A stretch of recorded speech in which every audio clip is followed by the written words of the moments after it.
নবীজি বলেন, কোন বান্দাকে যখন কবরের মধ্যে রাখা হয়, রাখার পর ওয়াতুল্লিয়া, আমাকে আপনাকে মরণের পর যখন বাসতলায় রেখে আসা হবে, আসার পর তুয়াল্লিয়া, আমাকে আপনাকে যখন পিছনে রাইখা যাহাবা আসহাবুহু, সাথীরা যখন চলে আসবে। একবার কল্পনা এলেন, রাতের বেলা বিছানায় যখন বালিশে যখন মাথাটা লাগানোর পর কল্পনা করেন আমি মারা গেলাম, যাওয়ার পর বাসতলায় কোন কবরের মধ্যে আমাকে রেখে আমার আত্মীয় স্বজন চলে আসছে, ব্যাপারটা কেমন একটু চিন্তা করেন। আল্লাহ নবী কয়, কোন ব্যক্তিকে কবরের মধ্যে রাখার পর তুয়াল্লিয়া, কবরটা পিছনে রাইখা যাহাবা আসহাবুহু, যখন তার সাথীরা চলে আসে, বাবা চলে আসে, ভাই চলে আসে, সন্তানরা চলে আসে, আত্মীয় স্বজন সবাই চলে আসে, আল্লাহ নবী বলেন বেশি দূর যায় না, হাত্তা ইন্নাহু লা ইয়াসমাউ করআনি আলিহিম, আমরা যে হাইটা হাইটা আসি, আমাদের হাঁটার পায়ের জুতার আওয়াজগুলা ওই কবরবাসী শুনতে পায়। শুনে কেন শুনে জানেন? ওই মুহূর্তে তার দেহের মধ্যে আত্মাটা আল্লাহ দিয়ে দেয়। কেন দেয়? ফায়াতিয়ানিহি মালাকান, দুইজন ফেরেশতা তার কাছে আসে। এটা আবু দাউদের বর্ণনা আর বুখারীর বর্ণনা। আতাহু মালাকান ফাআকআদা, আবু দাউদের বর্ণনা ফায়ুকঈদানি, দুই ফেরেশতা এসে তারে বসায়, বসানোর পর তারে প্রশ্ন করে। এর মধ্যে তিন প্রশ্নের মধ্যে একটা প্রশ্ন হলো আল্লাহ নবীর ব্যাপারে জানতে চায়, তাকে চিনুনি?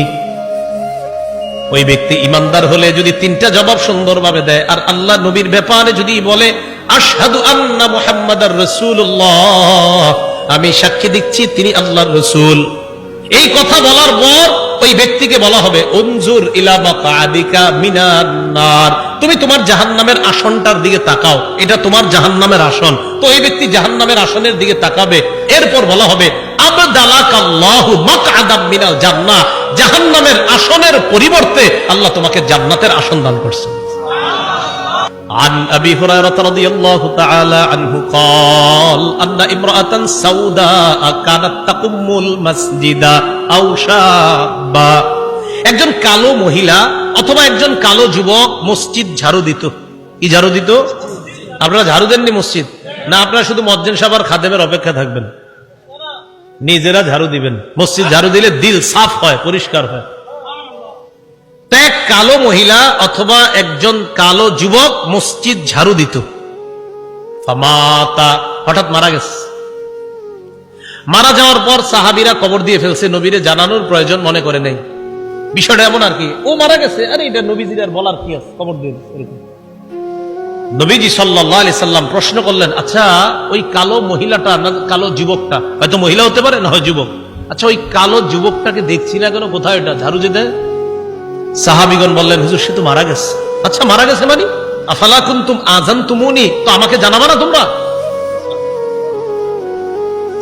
হাদিসের মধ্যে আছে কান্নাহুম সাগগারু আমরাহা আও আমরা, সাহাবীরা বিষয়টা হালকা মনে করছে, তাই নবীরে জানায় নাই যে হুজুর একজন মারা গেছে, ঝাড়ু দিত, কবর দিয়েছে।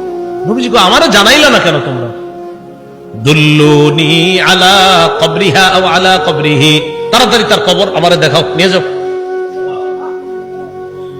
ফাদাল্লুহু আলা কবরিহা আও আলা কবরিহি, আল্লাহ রাসূলকে তার কবরের কাছে নিয়ে যায়। নিয়ে যাওয়ার পর ফাসাল্লা আলাইহা, আল্লাহ রাসূল জানাজার নামাজ পড়লেন।